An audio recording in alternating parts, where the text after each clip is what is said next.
SF6 circuit breaker name plate details. आज हम बात करेंगे SF6 सर्किट ब्रेकर की नेम प्लेट डिटेल्स के बारे में।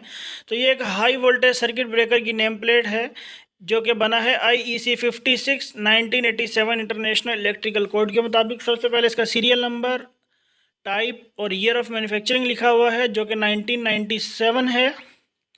तो बात करते हैं वी जो है 145 kV इसका रेटेड वोल्टेज है, यानी जो सर्किट ब्रेकर डिज़ाइन हुआ है वो 145 kV वोल्टेज पे डिज़ाइन हुआ है।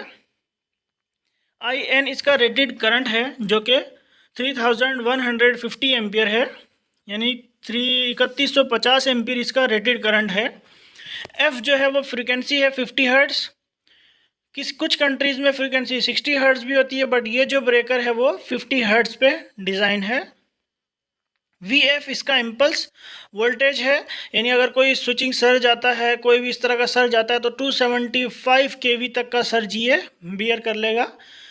और VW जो है वो इसका विद स्टैंड वोल्टेज है 650 kV, यानी कोई लाइटनिंग वगैरह गिरती है या कोई ऐसी चीज़ किसी वजह से वोल्टेज हाई होता है तो 650 kV तक ये उस वोल्टेज को विद स्टैंड कर लेगा।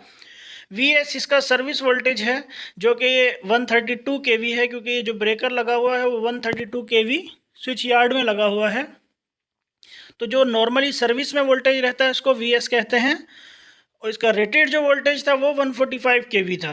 ITH thermal overload short circuit current है जो कि 31.5 किलो एम्पियर है, और इसका जो ड्यूरेशन है TH जो है वो 1 सेकेंड है, यानी अगर 31.5 किलो एम्पियर का कोई फॉल्ट आता है तो उसको ये 1 सेकेंड तक बियर करेगा। इसी तरीके से ISC हम शॉर्ट सर्किट करंट को कहते हैं। शॉर्ट सर्किट करंट दो तरह का होता है, सिमेट्रिकल होता है या असिमेट्रिकल होता है। सिमेट्रिकल मैक्सिमम होता है तीनों लाइंस आपस में शॉर्ट हो जाएं तो 31.5 किलो एम्पियर इसकी रेटिंग है। फर्स्ट पोल टू क्लियर एक फैक्टर है, यानी कि जब 3 फेज़ का एक ब्रेकर होता है तो 3 फेज़ हमें पता है तीनों 120 डिग्री अपार्ट होते हैं, तो फर्स्ट पोल जो है वो जल्दी ओपन होता है, तो ये उसका फैक्टर है 1.3 या 1.5 होता है, इसका 1.5 है। IDC जो है वो DC component of the current होता है, शॉर्ट सर्किट करंट, जो कि 8 किलो एम्पियर है। इसका ऑपरेटिंग सीक्वेंस है जो कि नॉर्मली ऑटो रिक्लोजर ऑपरेशन में यूज़ होता है, जो कि यहाँ पर जो लिखा हुआ है सर्किट ब्रेकर कोई फॉल्ट आया वो ओपन हो जाएगा, बट 0.3 सेकेंड्स के बाद वो क्लोज होगा। अगर फॉल्ट क्लियर हो गया तो रिमेन्स क्लोज्ड, अगर क्लियर नहीं हुआ तो ब्रेकर दोबारा ओपन हो जाएगा। फिर उसके बाद 3 मिनट्स के बाद एक और अटैम्प्ट होगा और ब्रेकर फिर से क्लोज हो जाएगा। अगर फॉल्ट क्लियर हुआ तो ब्रेकर क्लोज रहेगा, अदरवाइज ओपन हो जाएगा।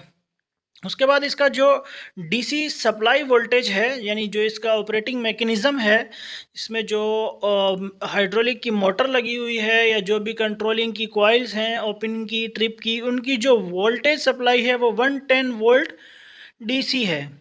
इसी तरीके से जो मोटर है, जिस तरह मैंने अभी बात की हाइड्रोलिक का जो प्रेशर क्रिएट करती है, वो जो है उसकी सप्लाई भी 110 वोल्ट DC है, यानी कि इसका जो कंट्रोल वोल्टेज है वो कितना है 110 वोल्ट DC।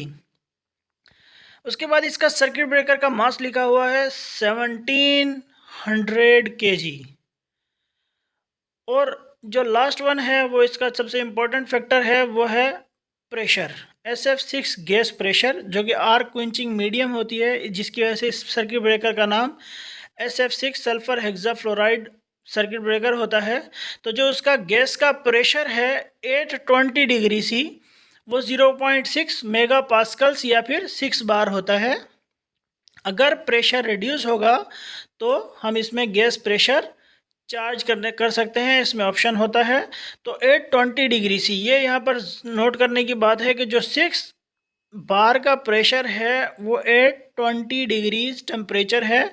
तो टेम्परेचर को नज़र में रखते हुए हम इसमें गैस की फिलिंग करेंगे कि अगर टेम्परेचर हाई है तो उस हिसाब से हम उसमें फिल करेंगे, अगर लो है तो उस हिसाब से इसमें हम कम ज़्यादा गैस फिल करेंगे। बट अगर 20 डिग्री C टेम्परेचर है तो हम फिक्स इसमें 6 बार का जो है प्रेशर मेंटेन करेंगे। तो ये नेम प्लेट की डिटेल्स थी SF6 सर्किट ब्रेकर की। अपनी नेक्स्ट वीडियो में मैं आपको इलेक्ट्रिकल सेफ्टी के बारे में बताऊंगा कि बिजली के हादसा से हम कैसे बच सकते हैं। इंडस्ट्री में इलेक्ट्रिकल सेफ्टी क्या होती है।